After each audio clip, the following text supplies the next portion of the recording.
श्रवण द्वार हुए संचरे सालय सकल शरीर। कान के द्वार से ये वाणी प्रवेश करती है और पूरे शरीर को घायल कर देती है।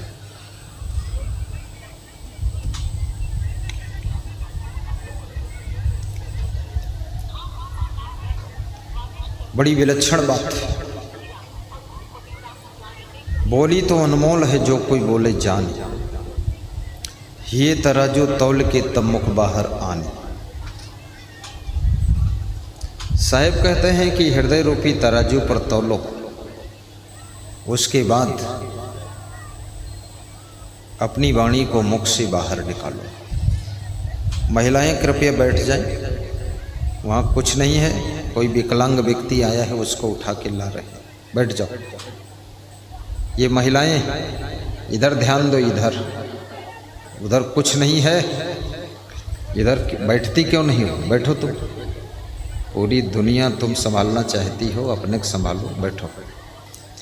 उधर कुछ नहीं है, फालतू खड़ी होती है, बैठ जाओ। अरे सत्संग सुनकर इतना ज्ञान होना चाहिए, धैर्य रखना चाहिए। बस बैठो। तो कबीर साहब कहते हैं, चुवई न बुंद अंग नहीं भीजे, दास भंवर सब संग लाई। राम फल का सुख शांति का रस एक बूंद अलग नहीं टपकता है। ये उन्हीं को मिलता है जिनके पास में श्रद्धा की चोंच होती है। श्रद्धा बहुत बड़ी चीज है। श्रद्धवा लभते ज्ञानम तत्परः संहितेन्द्रिय ज्ञानम लब्ध्वा पराम शांति मचिरण अधगच्छति नहीं ज्ञानेन सदृशम पवित्रम ये विद्यति। श्रद्धावान को ज्ञान प्राप्त होता है। इसलिए याद रखना, अपनी श्रद्धा को बढ़ाइए। और जिसके पास में आस्था है, उसकी व्यवस्था भी सुधर जाती है। आस्था के बिना कुछ नहीं। जिस पुत्र की प्रीति पिता में नहीं, पिता कितना अच्छा हो लेकिन वो पुत्र पिता का सम्मान नहीं करेगा। जिस माँ बाप का प्रेम अपने बेटे से नहीं है, वो बेटे के लिए शुभकामना नहीं करेंगे। आपस में प्रेम से रहो। पोथी पढ़ पढ़ जगमुआ, पंडित हुआ न कोई, ढाई अक्षर प्रेम का पढ़े सो पंडित हो। प्रेम की शक्ति को भी पहचानो। जिसके घर में परस्पर प्रेम है, उसके घर में लक्ष्मी की कमी नहीं रह जाती है। उसके सभी लक्ष्य पूरे हो जाते हैं। और जिसके घर में कलह कलेश लड़ाई झगड़ा होता है, उसके घर में दरिद्र आ जाता है। प्रेमा मामा भूले भगवान हो सेवरी के घर में। प्रेम में तो भगवान भी बस में हो जाते हैं। गा दीजिए 2 लाइन। प्रेम मामा भूले भगवान हो सेवरी के घर माँ। प्रेम मामा भूले भगवान हो सेवरी के घर माँ। भक्ति माँ भूले भगवान हो सबरी के घर माँ। नोहरे नोहरे सेवरी गलियां बुहारे। नोहरे नोहरे सेवरी गलियां बुहारे। ये गली आई है भगवान हो सबरी के घर माँ। ये गली आई है भगवान हो सबरी के घर माँ। प्रेम मामा भूले भगवान हो सबरी के घर माँ। खट मीठ बेर सेवरी चखी चखी लावे। खट मीठ बेर सबरी चखी चखी लावे। भोग लगई है भगवान हो सबरी के घर माँ। भोग लगई है भगवान हो सबरी के घर माँ। भक्ति माँ भूले भगवान हो सबरी के घर माँ। प्रेमवा माँ भूले भगवान हो सबरी के घर माँ। गंगा जमुना से सबरी जल भर लावे। गंगा जमुना से सबरी जल भर लावे। चरण पखड़ी है प्रभु राम सबरी के घर माँ। चरण पखड़ी है प्रभु राम के सबरी के घर माँ। प्रेमवा में भूले भगवान हो सबरी के घर माँ। भक्ति में भूले भगवान हो सबरी के घर माँ। भक्ति माँ भूले भगवान हो सबरी के घर माँ। प्रेम बहुत बड़ी चीज है। आपका घर कितना ही सुंदर हो, लेकिन परस्पर प्रेम नहीं है, घर में सुख नहीं मिलेगा। आपका घर झोपड़ी हो, लेकिन आपस में बहुत प्रेम है, रोटी और टमाटर की चटनी भी खाओगे तो भी बहुत सुख लगेगा। इसलिए प्रेम के सागर बनो।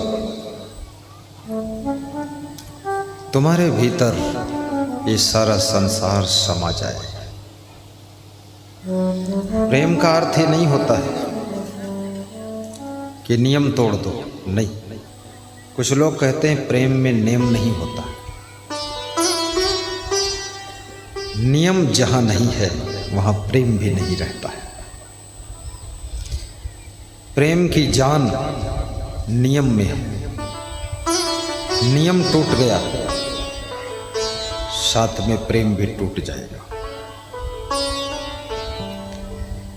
नियम प्रेम का कवच कुंडल है। नियम ही प्रेम की रक्षा करता है।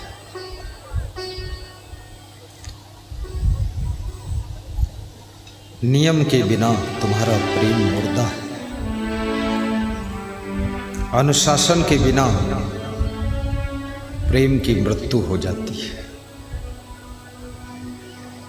भगवान श्री राम ने 14 वर्ष के बाद अयोध्या में आकर पूर्ववासियों को संदेश दिया था। उस संदेश में कहा था कि सोई सेवक प्रीतम मम सोई, मम अनुशासन माने जोई। वही मेरा सेवक है, वही प्रिय है, वही भक्त है जो मेरे अनुशासन को मानेगा। देखिए, अनुशासन विहीन भक्ति डेड हो जाती है, मर जाती है।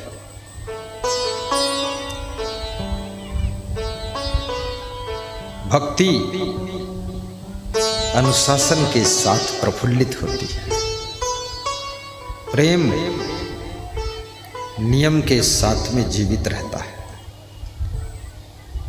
नियम छोड़ दोगे, प्रेम अपने आप मर जाएगा। इसलिए नियम का पालन करो। नियम होना चाहिए, जिसको इंग्लिश में रूल्स कहते हैं। आप जिंदगी के रूल क्या है? आपकी जिंदगी का वसूल क्या है? कोई नियम है? कितने लोग तो शरीर के लेवल में भी नियम कोई है ही नहीं उनका। खाने पीने में कोई नियम नहीं, बैठने उठने में नियम नहीं, चलने फिरने में नियम नहीं, देखने में नियम नहीं, सुनने में नियम नहीं, सब भगमच्छर मचा रखा है। पूरा छीछा लेदर जिंदगी, गोबर गंज कर दिया नियम।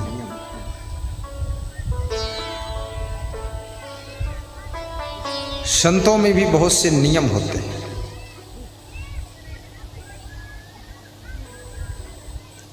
उन नियमों का जो संत पालन नहीं करता है, बस राम राम सत्य हो जाती है।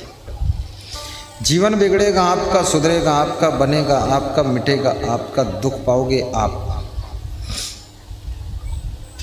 इसलिए सबसे पहले शरीर को स्वस्थ रखने के लिए भी कुछ नियम बनाइए। सवेरे उठकर जिनके पेट में कब्जियत रहती है, नियम बनाकर गुनगुना पानी पीजिए 1 लीटर। थोड़ा टहलिए, पेट साफ हो जाएगा।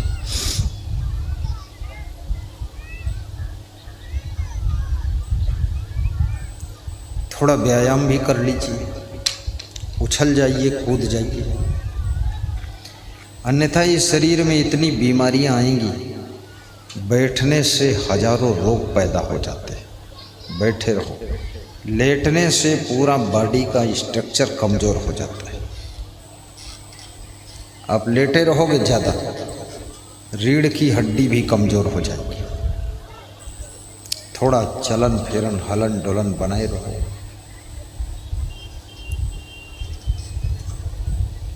जो कठोर श्रम नहीं करते उनको भूख कम लगती है। जिनका शरीर काम करने से थकता नहीं, उनको नींद नहीं आती है। सोचिए एक रिक्शा चलाने वाला जिसके न घर है न घरवाली अभी है, रिक्शा पर ही सोता है, पैर ऊंचे हैं, सिर नीचे है, और नींद ऐसे आती है कुंभकर्ण से भी गहरी नींद आती है। लेकिन क्यों आती?